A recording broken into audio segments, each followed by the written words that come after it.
Guys, this is Amar Singh B pharm DIPSAR. स्वागत करता है आपका अपने YouTube channel the pharma world में। आशा करता हूँ कि आप लोग बहुत ही अच्छे होंगे।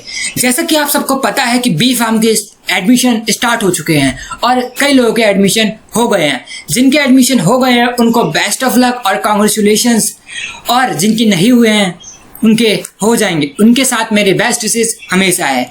तो यार, जिनके एडमिशन हो गए हैं मैं उनको बस एक सजेशन देना चाहूँगा कि वो अपनी पढ़ाई अभी से स्टार्ट कर दे, क्योंकि इस कोविड के पैंडेमिक में मुझे लग रहा है कि बहुत ही लेट से कॉलेज स्टार्ट होने वाले हैं। और जिस तेजी से एडमिशन हो रहे हैं डिप्सार में, तो आप अंदाजा लगा ही सकते हैं कि वो अक्टूबर पूरा कंप्लीट हो जाएगा। नवंबर से पढ़ाई स्टार्ट होंगे और नवंबर के एंड यानी कि दिसंबर के स्टार्टिंग में सेमेस्टर 1 के एग्जाम हो जाते हैं। अब सेमेस्टर 1 यानी कि 1 महीने का गैप है और 1 महीने के अंदर सिर्फ बच्चों को अपना सिलेबस और कोर्स समझने में लग जाता है। तो यार, मैं आपकी मदद करने के लिए आ गया हूं और आशा करता हूं कि आपको आज की वीडियो बहुत पसंद आई है। आज की वीडियो में बस मैं आपको इंट्रोडक्शन दूंगा कि आपको फर्स्ट ईयर बी फार्म और डी फार्म में कौन कौन से सब्जेक्ट पढ़ने हैं और कौन कौन सी बुक रेफर करनी है। तो यार, बिना टाइम का वेस्ट किए आइए वीडियो स्टार्ट करते हैं।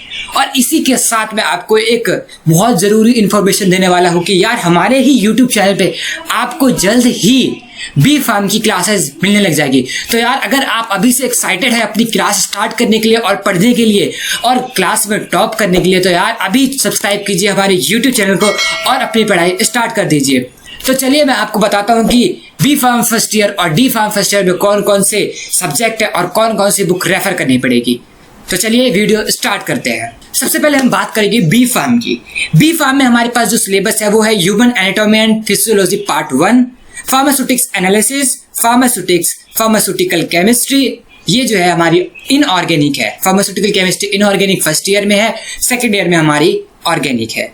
कम्युनिकेशन स्किल्स, और लास्ट आता है हमारा मैथ एंड बायो। यार, इसमें मैथ एंड बायो में कई बच्चे कंफ्यूज है कि क्या हमें दोनों पढ़ने पड़ेंगे। जी नहीं, जिनके पास 12th में मैथ थी उन्हें बायो लेनी पड़ेगी, और जिनके पास बायो थी वो मैथ लेंगे, और जिनके पास दोनों थी तो यार वो दोनों में से कुछ भी ले सकते हैं, चॉइस है। लेकिन मैं प्रेफर करूँगा कि यार वो मैथ ही ले, क्योंकि मैथ काफ़ी ज़्यादा इजी है और मुझे पूरा भरोसा है कि आप आराम से कर लेंगे। मैथ और बायो उतनी टफ भी नहीं है जितना आप लोग सोच रहे हैं।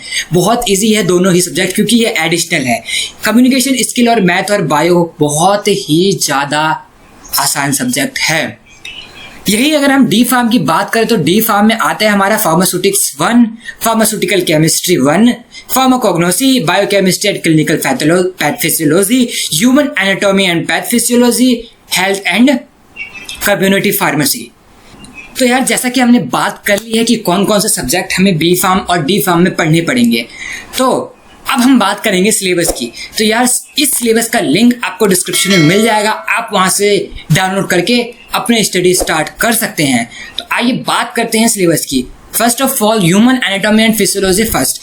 इसमें जो हमारा unit 1 introduction to human body, cellular level of organisations, unit 2 में आता है हमारा integumentary system, skeletal system, joints. Unit 3 में आता है हमारा body fluids and blood. Unit 4 में आता है हमारा peripheral nervous system, special sciences. Unit 5 में आता है कार्डियोवास्कुलर सिस्टम्स। और ये इसी के साथ जिस भी सब्जेक्ट को हम पढ़ेंगे उसकी हमें प्रैक्टिकल भी करनी पड़ेगी। यानी कि हमारे पास मेन सब्जेक्ट अगर 4 हैं तो हमें 4 के प्रैक्टिकल भी करने पड़ेंगे। तो यार, इसी के साथ ह्यूमन एनाटॉमी एंड फिजियोलॉजी का प्रैक्टिकल हो गया। अगर आप पूछे कि हमें इसके लिए कौन सी बुक रिकमेंडेड करेंगे, तो इसके लिए सबसे अच्छी बुक है रोजन विल्सन। जी हाँ, रोजन विल्सन में वो सारी थ्योरी है जो हमारे फर्स्ट सेमेस्टर के लिए बहुत ही इम्पोर्टेंट है। अब हम बात करते हैं सेकंड सिलेबस की, सेकंड सब्जेक्ट की, जो कि हमारा फार्मास्यूटिकल एनालिसिस है। इसमें भी थ्योरी और प्रैक्टिकल दोनों है। यूनिट 1 में हमारा फार्मास्यूटिकल एनालिसिस है, एरर्स है, एसिड बेस एंड टाइट्रेशन है, प्रेसिपिटेशन टाइट्रेशन है, कॉम्प्लेक्सोमेट्री टाइट्रेशन है, ग्रेविमेट्री है, रेडॉक्स टाइट्रेशन है, इलेक्ट्रोकेमिकल मेथड्स ऑफ एनालिसिस है।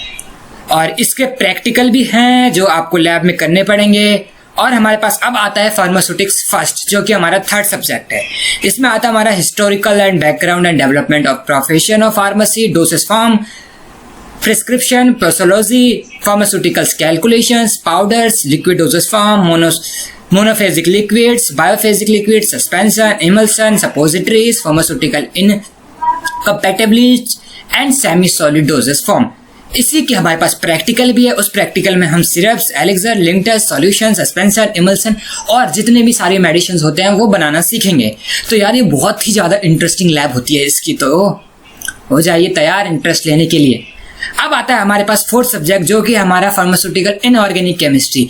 इसके अंदर कुछ बेसिक्स आते हैं हमारे, जैसे कि impurities in pharmaceutical substance, general methods of preparation, acid base and buffers जो कि हमने 11th क्लास में पढ़ रखा है, major extra and intracellular electrolytes, gastrointestinal agents, miscellaneous compound like expectorants, emetics, poison and antidotes and radio pharmaceuticals. तो यार इसी के साथ हमारे मेन सब्जेक्ट सारे कंप्लीट होते हैं और communication skill and math and bio में ज़्यादा कुछ नहीं है, सब कुछ बेसिक है और आपको टीचर ही बताएंगे। अब हम बात करेंगे डी फार्म के सिलेबस की। तो डी फार्म में जैसा कि मैंने बताया था, फर्स्ट सब्जेक्ट हमारा फार्मास्यूटिक्स है। इसमें मेट्रोलॉजी है, packaging of pharmaceutical, size separation, mixing of homogenisation, clarification and filtration, extraction and chemicals, distillation, introduction of drying process, sterilisation, aseptic techniques, ऐसे ही बहुत सारे हैं और सेम एज इसमें प्रैक्टिकल्स भी होते हैं। फार्मास्यूटिकल एनालिसिस की बात करें तो इसमें आता है हमारा acid buffer and solutions, antioxidant, gastrointestinal agents, topical agents, dental product, respiratory and many more. इसके भी प्रैक्टिकल्स होते हैं। फार्माकोग्नोसी की बात करें तो लैक्सेटिव्स। फार्माकोग्नोसी एक ऐसा सब्जेक्ट है जिसमें हम प्लांट से मेडिसिन का एक्सट्रैक्शन करते हैं, तो इससे भी बहुत इंटरेस्टिंग टॉपिक्स हैं। सेम एज बायोकेमिस्ट्री में हमारे क्लिनिकल पैथोलॉजी, और इसमें हम जो है मेनली मेडिसिन और डिजीज़ के बारे में पढ़ते हैं। अब आता है हमारा ह्यूमन एनाटॉमी एंड फिजियोलॉजी।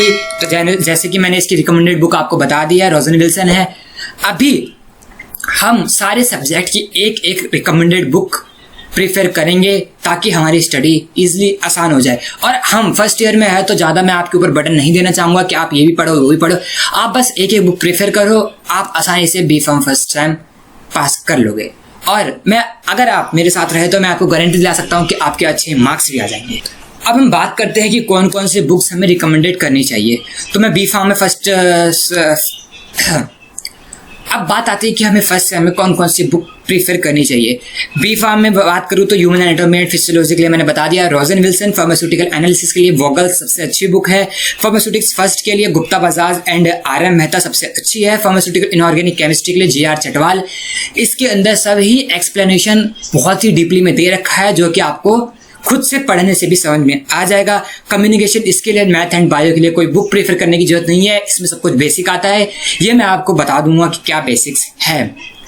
अगर हम डी फार्म की बात करें तो डी फार्म में आता है हमारा सेम एज फार्मास्यूटिक्स, जिसकी बुक मैंने बता दी है, Gupta Bajaj part 2 and R M Mehta part 1।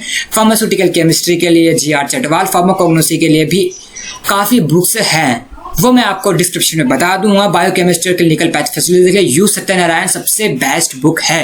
Human anatomy and physiology के लिए रोजन विल्सन और हेल्थ एंड कम्युनिटी फार्मेसी के लिए कोई बुक लेने की जरूरत नहीं है, इसमें सब कुछ बेसिक आता है, वो भी मैं आपको बता दूंगा।